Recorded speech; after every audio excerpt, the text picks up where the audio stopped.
Are you a bit anxious about Embarkation Day?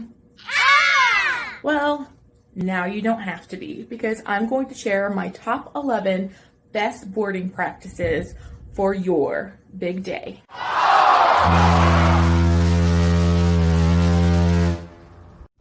Ahoy there, cruisers.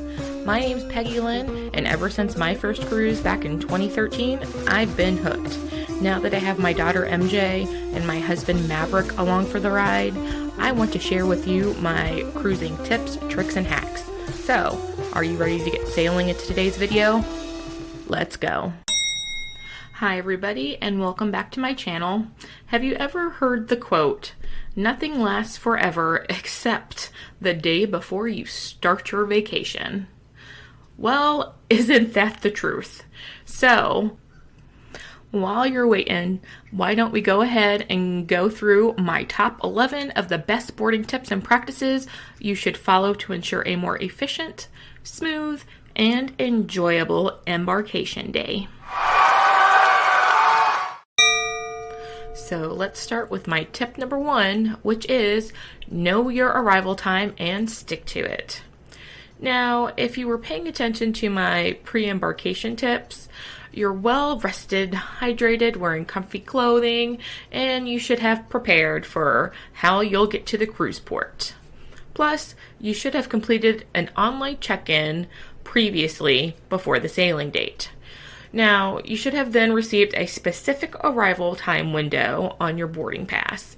When I check in, I prefer an 11 to 12 window if it's available, but do what's best for you.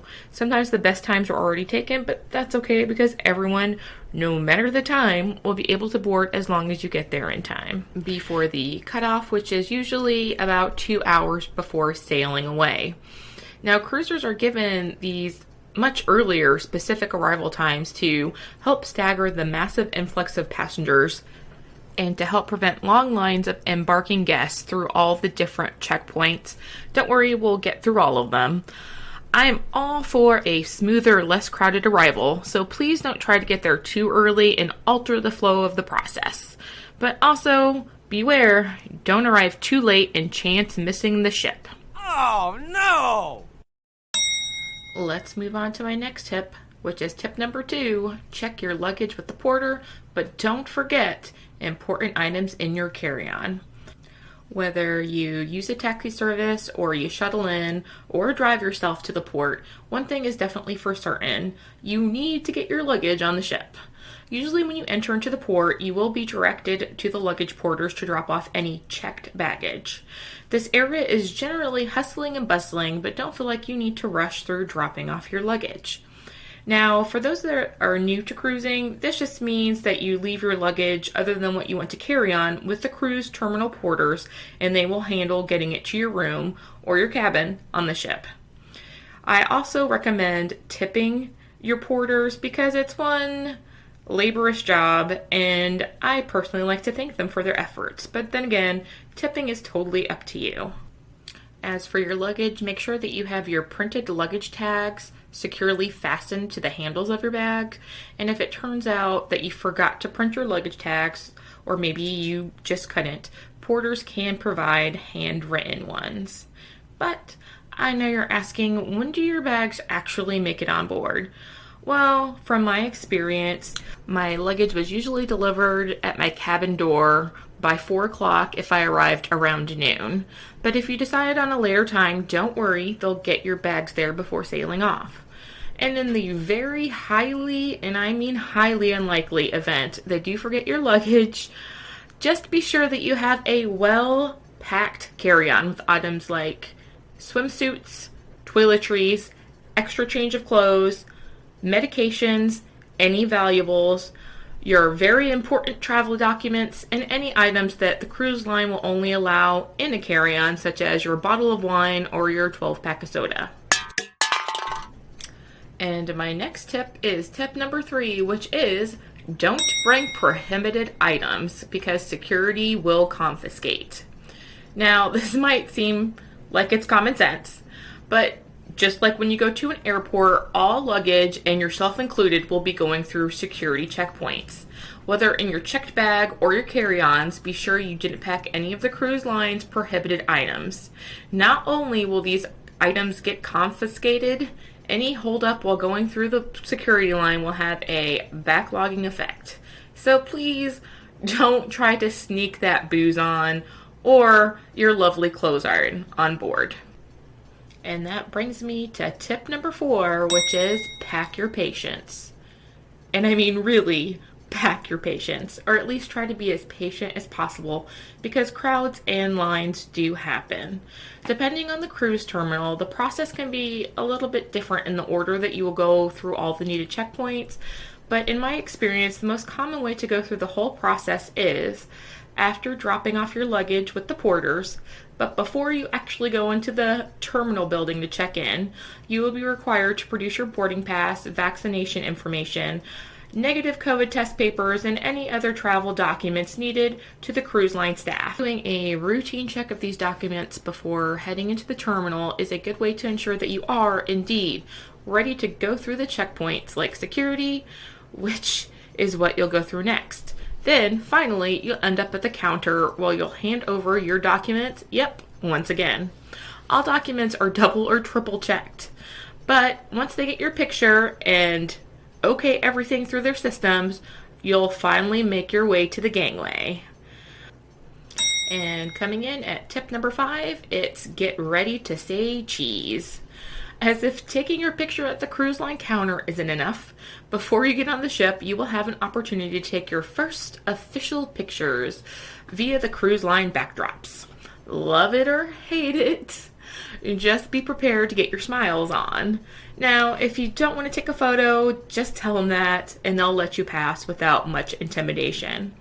Also, make sure that you take as many pictures of the ship and the surrounding area as you want, so you can capture the fact that you have finally made it on board. Woohoo! Okay, so now that you're officially on board, what do you do?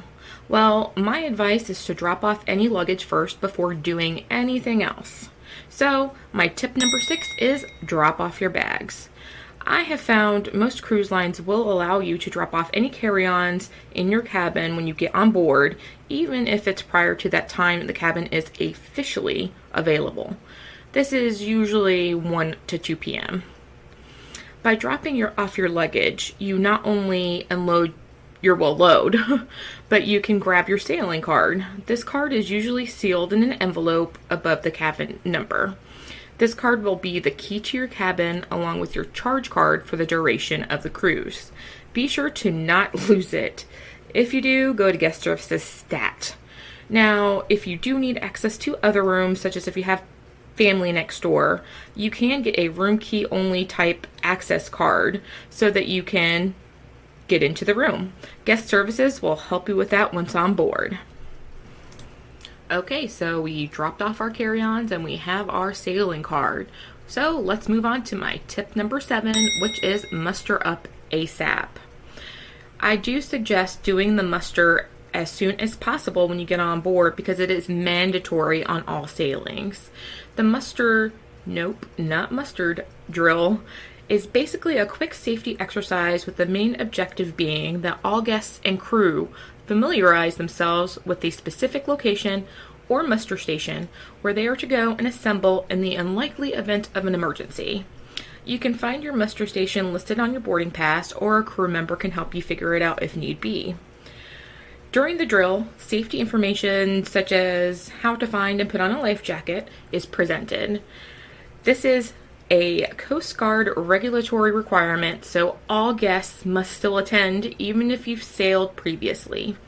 Please note the cruise ship cannot leave until all passengers complete the drill, so don't be that person that delays going to complete it and thus prevents the sail away.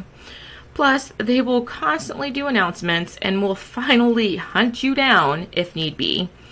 That would be kind of embarrassing, so just get it done as soon as possible. Please note that if you or somebody in your party has a medical condition that might impact your or their ability to stand and complete the muster, please just alert the crew members. They will arrange a more comfortable method to complete the drill. Okay, now that we have that safety drill over with, Great job, by the way. Nothing is more refreshing as when you get that first drink when you're on the ship. So, for my tip number 8, hit the happy hour or grab some grub. I like to go seek out those happy hours that are pretty popular on Embarkation Day, but not everybody knows that they exist. Well, they do. Just go looking around for them. Keep your eyes peeled. Generally, they're from 1 to 3 p.m. on Embarkation Day, so go get you a drink. And after you grabbed yourself a beverage, maybe 2, definitely get your grub on.